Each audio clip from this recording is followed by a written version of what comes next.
नमस्कार दोस्तों, हमारी आज की कहानी का नाम है विश्वास। देख लिया दीपक, मैंने कहा था ना, तू बेकार ही समय और पैसा बर्बाद कर रहा है। ये औरत कुछ नहीं कर सकती, सारा दिन सबकी बुराई भलाई करने में लगी रहती है। अगर ये पढ़ती होती तो आज ये पास ना हो गई होती। तुझे तो हमारी बात गलत लगती थी। आज जब अंजलि का सरकारी परीक्षा का रिजल्ट आया जिसमें वो पास ना हो सकी थी, तो उसकी सास उमा जी ने उसे और दीपक को ताने देने शुरू कर दिए। अंजलि बचपन से सरकारी नौकरी करना चाहती थी, लेकिन पढ़ाई पूरी होने से पहले ही अच्छा रिश्ता आने पर उसकी शादी कर दी गई थी। पिता की भी मजबूरी थी, दूसरी बेटी भी शादी लायक हो रही है। शादी के बाद अंजलि की पढ़ाई की इच्छा देख दीपक ने उसे पढ़ाई पूरी करने के लिए प्रोत्साहित किया। उमा जी ने तो साफ मना कर दिया कि मुझसे किसी तरह की कोई उम्मीद मत रखना। खैर, अंजलि पर तो पढ़ाई का जुनून था। वो दिन भर काम करती और जब समय मिलता तो सारा ध्यान पढ़ाई पर लगा देती। सासू माँ भी पक्की थी, जानबूझकर अंजलि को एक काम खत्म होने से पहले दूसरा काम दे देती, जिससे वो पढ़ाई ना कर सके और मजबूरी में कुछ काम उन्हें ना करना पड़ जाए। दीपक के सामने उमा जी ऐसे दिखाती जैसे वो अंजलि को पूरा दिन कुछ काम ना करने देती हों। अब ग्रेजुएशन तो थोड़ा कम ज़्यादा करके पास हो गई, लेकिन अंजलि जानती थी कि सरकारी नौकरी की परीक्षा इस तरह पास नहीं हो पाएगी। दीपक उसे हिम्मत देता, तुम पूरा ध्यान पढ़ाई पर दो, मैं हूँ ना, सब संभाल लूँगा। अब तक घर में देवरानी भी आ गई थी, लेकिन सासू माँ ने अभी भी अंजलि को पढ़ने का समय नहीं दिया, बल्कि रोज़ ऑफिस से वापस आने पर दीपक से यही कहती कि दिन भर तो पढ़ती नहीं और रात को तुमसे हम सब की बुराई करने में लगी रहती है। इसको पढ़ना तो है नहीं, पैसा बर्बाद करना है बस। आज जब रिजल्ट में अंजलि का नाम नहीं आया तो सासू माँ ने फिर दीपक से यही सब कहा। आज तो दीपक को भी गुस्सा आ गया। उसे अपनी माँ की बात सही लगी, क्योंकि कभी कभी तो अंजलि अपनी परेशानी उसको बताती ही थी। कुछ दिन बाद दोनों भाइयों के आपस में झगड़े हो गए।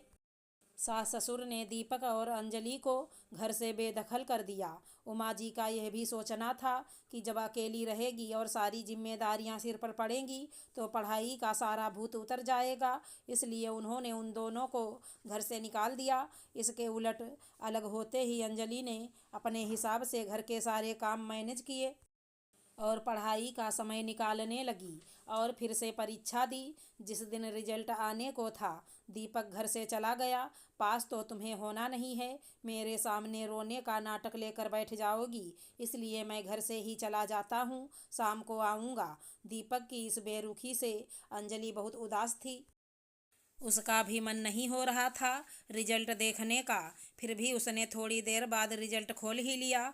स्क्रीन पर अंजलि के नाम के साथ पास लिखा था, जिसे देखकर अंजलि की आंखों से खुशी के आंसू बहने लगे। उसकी बेटी मनु उसे रोता देखकर घबरा गई। मनु ने अपने पापा को फ़ोन किया। पापा, जल्दी घर आओ, मम्मी रो रही हैं। बेटा, तुम्हारी मम्मी पास नहीं हुई होंगी, तभी रो रही होंगी। तुम घबराओ मत, मैं थोड़ी देर में आ जाऊंगा। दीपक गुस्से से बोला। तभी अंजलि ने मनु के हाथ से फ़ोन लिया और बोली, मैं पास हो गई, आज मेरा सपना पूरा हो गया। आपकी मेहनत और मेरा विश्वास जीत गया। क्या सच? सुनकर दीपक की आंखों में भी खुशी के आंसू आ गए। मैं अभी घर आता हूँ। थोड़ी देर में दीपक घर आ गया, साथ में मिठाई का डिब्बा भी था। आते ही दीपक ने अंजलि को गले से लगा लिया। आज तुमने मेरी इज्जत रख ली, मैंने तो उम्मीद ही छोड़ दी थी। ये तुम्हारा ही विश्वास था जो जीत गया। आज अंजलि के जीवन का सबसे खुशनुमा पल था। इस पल को वो जीना चाहती थी, दीपक के प्यार और विश्वास के साथ। दीपक ने अपनी माँ को फ़ोन किया। माँ, आज अंजलि सरकारी अफसर बन गई है। हर समय बुराई भलाई में लगी रहने वाली अंजलि का विश्वास आज जीत गया। अब मुझे समझ आ गया कि कौन सच बोल रहा था और कौन झूठ। आपके ऊपर विश्वास करके मैंने अंजलि के साथ बहुत गलत किया। शायद उसके 2 साल खराब ना होते, लेकिन कोई बात नहीं, उसने वो कर दिखाया जो आप सबके लिए असंभव था। सालों पहले मैंने अंजलि पर जो विश्वास किया था, जिसे आपने डिगा दिया था, वो विश्वास आज जीत गया। उमा जी के पास आज बोलने को कुछ नहीं था।